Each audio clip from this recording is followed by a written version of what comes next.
Hello, folks. You are listening or viewing the Deal by Me podcast, uh, where we ask guests to tell us your story. Your story can be encouraging, inspiring, and very transforming. Today we have with us Levell Exum, raised on a tobacco farm in Wilson, North Carolina, in a home with no electricity and had parents, one with only a third grade education, but in spite of it all, he rose and obtained 3 degrees. Uh, he has shown us what success is all about, and I'm thrilled to be able to welcome him to the Deal by Me podcast today. Levell, excellent. Good to have you with us today, and I am so thrilled. And I may be in the interest of disclosure, I do want listeners to know that we were classmates at Right, at North Carolina Central University, and right. so I want you to just briefly tell us a little bit of your background, and I know listeners would like to know a little bit about you as we share this today. Good morning, James. It's great to be with you in your podcast. And when you asked me to share a little bit about my background, for that I'll have to dig deep. And as you indicated, I was reared on a tobacco farm in the eastern part of North Carolina. I am the oldest of 5 children. I have 3 sisters and 1 brother. And as you indicated, we did not have electricity in our home when I was in the 1st grade. In fact, we did not have indoor plumbing in our home until after I'd finished college. My parents, though, wanted each of us to have a better lifestyle. So they instilled in us a desire for education, and pursue education we did. The 5 of us went to college. My parents had 3 of us in college at the same time. 2 sisters went to A&T, and a brother and a sister. And I went to North Carolina Central University. When, again, 3 of us were in college at the same time, and neither of us had any college debt when we graduated. Wow. My father, again, had a 3rd grade education. He'd managed to assemble some small tobacco farms.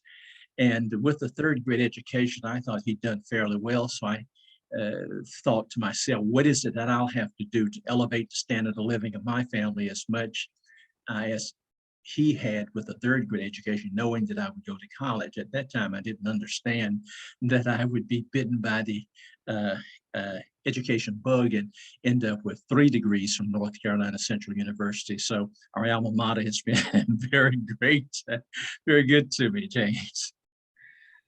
Well, I understand that because we're in the same boat. I got 3 from North Carolina Central University also, so I know what that's like. Let me ask you this, Levell.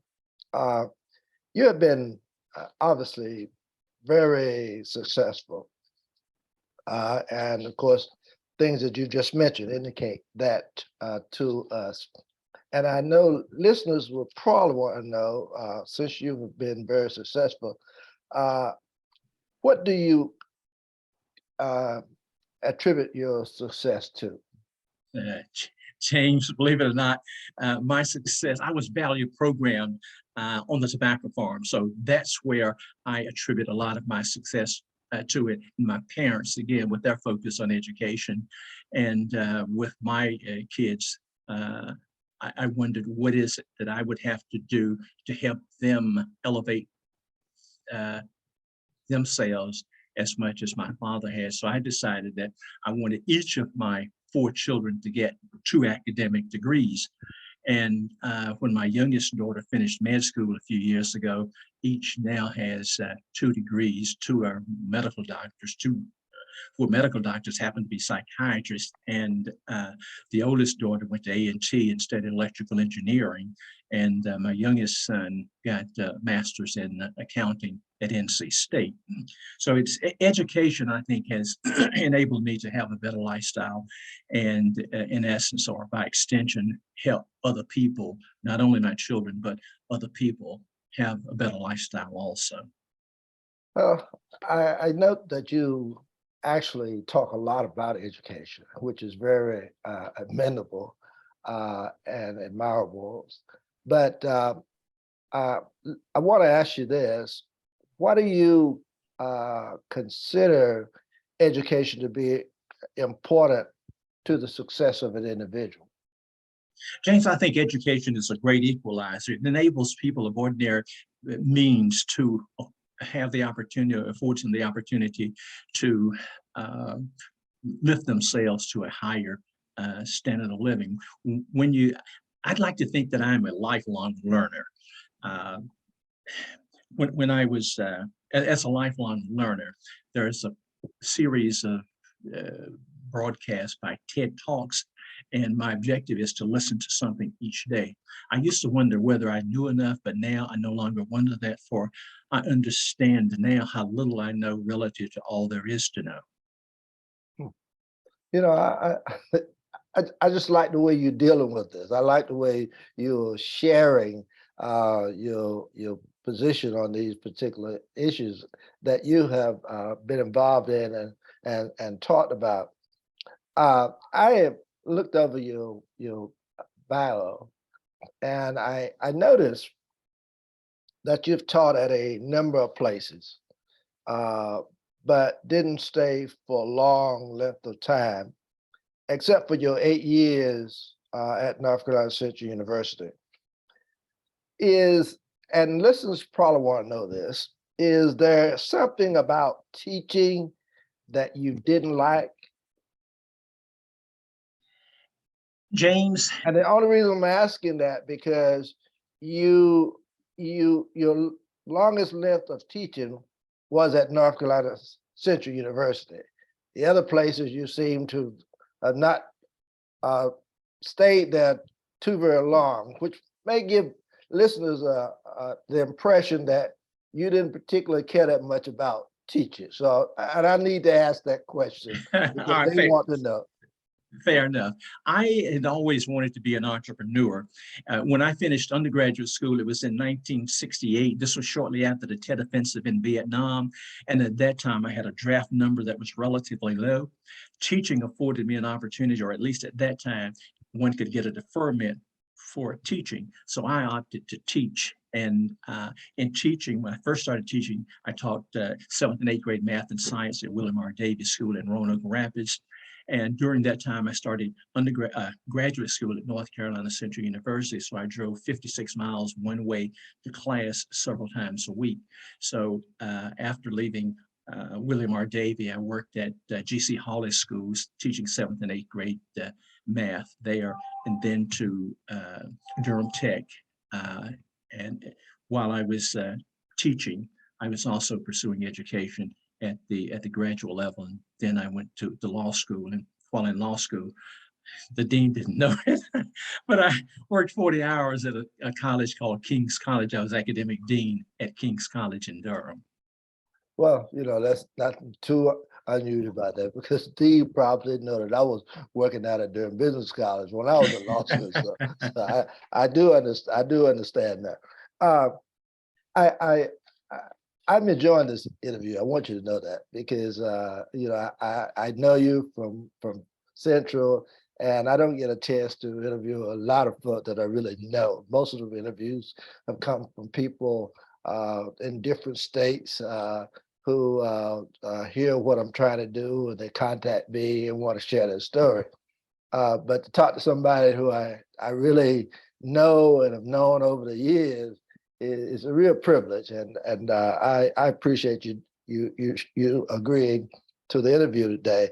I noticed also one thing that was of interest to me is that you have your pilot license. What made you decide to get pilot license? Were you intending to do a lot of flying at one time, or what?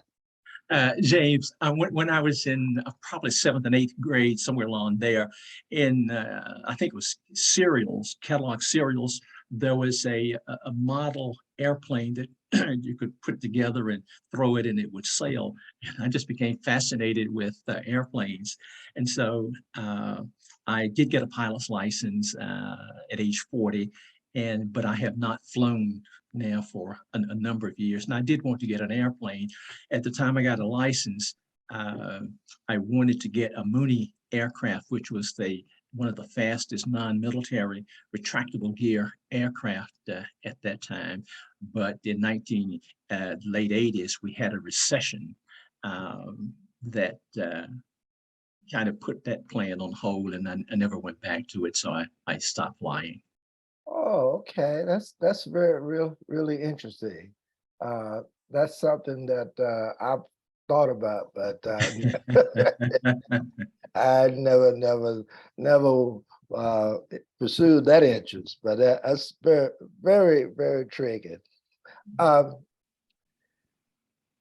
I read something that intrigued me a little bit. I want to just ask you to expound on it a little bit. Okay. You said before I finished high school, I knew that I was going to college. I thought, what is it that I can do with a college education to elevate the standard of living for my family as much as my father did for his family with a 3rd grade education? Mhm. I decided that I wanted each of my children to earn at least 2 collegiate degrees. I think you have shared a lot of that with us, but could you expound on just a little bit more with listeners as to why you felt that way? James, in rearing my children, excuse me, I I did not give them an allowance when they were growing up. I gave them the opportunity to write some sentences repetitively, and I would give them money for writing those sentences. And I thought, what is it that I have learned about life that I think that if I could get them to intrinsically understand, that would serve them well? So one of the 2 sentences that they had an opportunity to write, and again, doing something repetitively, it can become habitual. And so I wanted them to think habitually in this manner. So one of the 2 sentences was, every problem has a solution. The other sentence was, things are neither good nor bad. Our thinking makes them so. So I felt that if I could get them to intrinsically understand those 2 things, that I would have served them well. So that's kind of my philosophy that I reared my children with. Wow, exciting and very interesting. And you mentioned something that I wanted to kind of repeat again because I thought it was really uh, profound when you say every problem has a solution.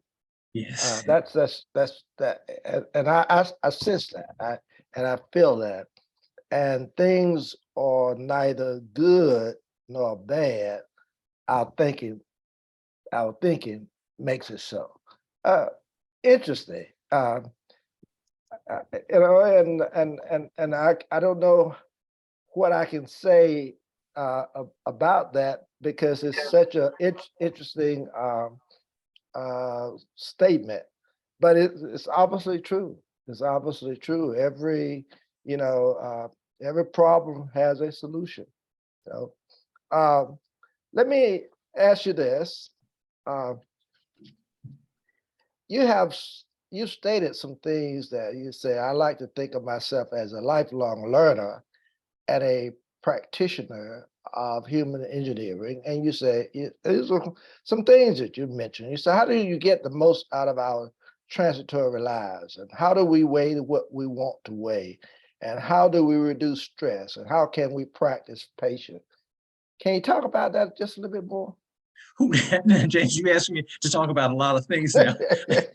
Well, I can remember one or two of those. well, that's okay. But just deal with a few of them. All right. I've already listed them for listeners so they know what they are. If you just talk about a few of them, if you want. Okay, let me start with patience, and then again, Okay. remind me of some of the others, James. Okay. But I think for each of us who drives, we have the opportunity every day to practice patience, because someone is going to cut us off, or someone is going to do something on the road that we could, in many instances, want to say unkind things about their mother. But I think the very idea that we can refrain from doing that tends to enable us to have patience. So yes, patience is, I think, a virtue. Now, remind me of one of the other things. James. Well, the other one is how do we reduce stress? One of the things I think that stress is caused by having a problem and no solution. If we have a solution to the problem, we're not stressed. For example, if you have a flat tire and you don't have a spare tire, you got a problem. So that's stress. But if you got a spare tire, or if you have AAA, there's just less stress. And so there are just lots of little things I think that we can do to reduce stress. One of the things that I like to do is to put my car on cruise control. It takes less muscle strength to keep the car running at a consistent speed. So to me, even that's a way of reducing stress. And again, anything that we describe, James, with an adjective, good, bad, hot, cold, down, is in fact neither until we invoke the law of relativity. What is good in one situation could be bad in another. What's hot in one situation could be cool or warm in another. What's up in one situation could be down in another. So until we invoke the law of relativity, anything that we describe with an adjective is neither or both. Wow.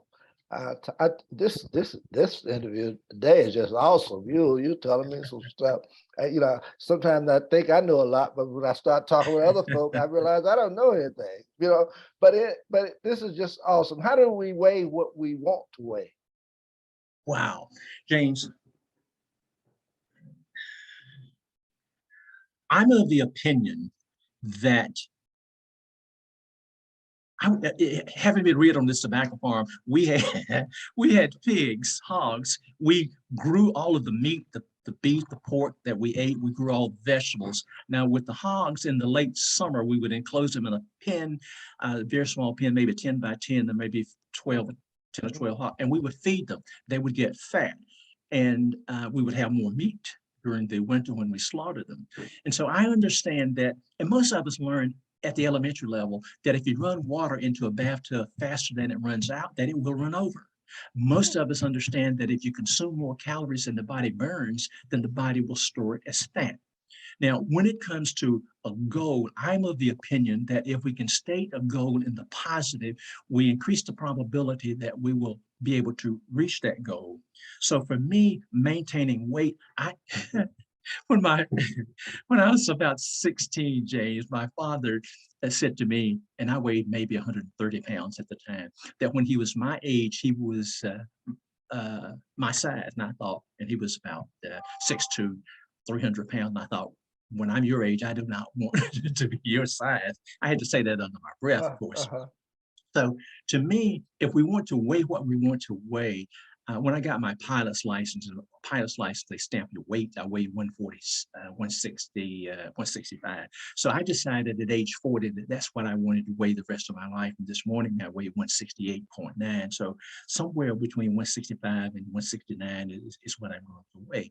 Now, I know that if I want to weigh less tomorrow than I did today, then I have to eat fewer calories. I need about 1,900 calories to maintain my weight. And if I eat 1,400 calories, I'm likely to lose a half pound. Now, one of the other things, James, when it comes to weight, I think our goals have to be in the positive. And if we're going to hit a target, it's easier to hit a target that's stationary. When it comes to losing weight, if say we want to lose 10 pounds or 20 pounds, that goal is likely to change once we've lost a pound or two. So we have kind of a moving target. And I'm of the opinion that if we focus on what it is that we want to weigh, we increase the probability that we can get there. Well, I'm not really gonna ask you about the other one. You just give it. I, I need to come and be with you a little bit more so I can lose a little bit more weight and all this type of stuff. I'm understanding you. may, This may, is awesome. may I add one other thing, Yeah, James? sure. And so I like to ask people when it comes to weight to and losing weight to name me one thing other than weight that we as humans have a goal of losing. Oh, okay. One thing other than weight that we as humans have a goal of losing. Most people struggle with that. Oh, So that's why I think we need to have weight goals in the positive. I asked my daughter that. She was in the 11th or 12th grade, and she looked at me straight in the eye and said, "Their virginity." hmm, A few weeks later, she was going to Chicago with my other three kids mhm. to visit the daughter who was doing her residency in Chicago. I called and they were at dinner, and I said to the daughter who was doing her residency, when AJ comes back home, I want her to come back with a prescription for birth control. I got you. I hear you. I hear you very well. Makes a whole lot of sense. I do hear this. Levell, I pastor just retired. As a matter of fact, you were at my retirement banquet, and officially I got, I think, 2 more days, two more days, and I would be officially retired as a pastor of Mount Calvary, where I would have been for almost 32 years. So when I started this podcast, one of the things I wanted to do was to kind of continue my ministry by doing something that I thought would give encouragement, inspiration, and transformation to lots of folk. And so I asked people, guests who would come on the podcast, to share their experiences and events, and to share them in a way that will help somebody else, and also how these same experiences and events have benefited them in their daily struggles. You have obviously done that very well already, but I want to give you the opportunity to allow you to add to that if there's anything else that you think as a result of your experiences and the events in your life that can benefit listeners of this podcast. James, as a minister, you help prepare folk for a heavenly home. I've been a licensed real estate agent now for 49 years, and I like to think that while in this transitory life that I'm helping people prepare for an earthly home. So I believe that everyone should own his or her own home. Excuse me. Now, there's a program through an organization called NACA, Neighborhood Assistance Corporation of America, which affords or gives a person the opportunity to own a home with no down payment, no closing costs, no perfect credit. And it's now, I've heard a lot of reasons or excuses for not owning a home, and probably the most prevalent is that if you own your own home, you have to make repairs. And to my way of thinking is that if the home needs repairs, either you or the landlord has to make that repair. And the landlord is going to get the money from the repair for the repair from you. The landlord is also going to get the appreciation for the property. So, James, if you got a second, I'll tell you this. When my oldest daughter finished A&T, again, she was an electrical engineer, I told her that she did not buy a car. And I had bought her one when she was in high school, that I'd help her buy $1 million worth of real estate. Well, she bought 4 houses and then stopped buying. So I told her that slavery in our society is illegal. That's one system, among other things, in which one person went out and worked usually in the fields all day, every day, and somebody else got the fruits of their labor. You can't do that anymore. But I said to her, most single people who rent will pay the landlord 25% of everything they earn. So if a landlord has 4 rental properties and each person's paying him or her 25% of everything they earn, then to the landlord, it's as if you have one person going out to work for you all day, every day, and bring you everything they earn. Who is it among us who could not attend accumulate wealth if we had other people giving us 25% of everything they earn each week. Wow, excellent. I don't know anything else to add to that. I got one last thing that I want to ask you, Levell. In your last paragraph of your bio, you said, "From my days growing up on the farm, I intrinsically understand that each of us should plant a shade tree under which we know we will never sit." Can you talk about that a little bit? Yes. James, life, as you indicated earlier, has been good to me, very good to me.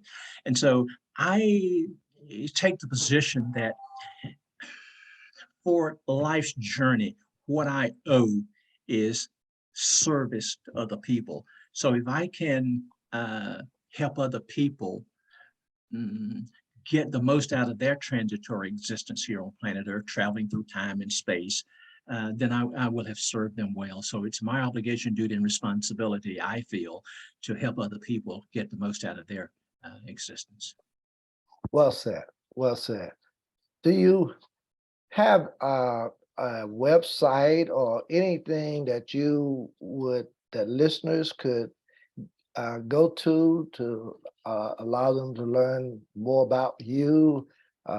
If they're interested, maybe they're interested in trying to buy a home or whatever it is.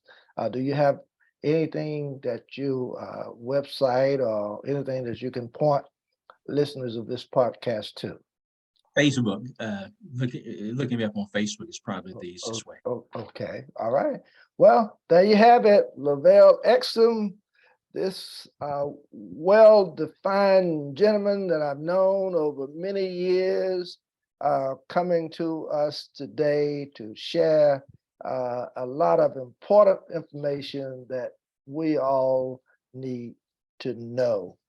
Again, thank you so very much, Levell. It's been my pleasure, James. Thank you. And I do appreciate you coming on. I'm going to end it now.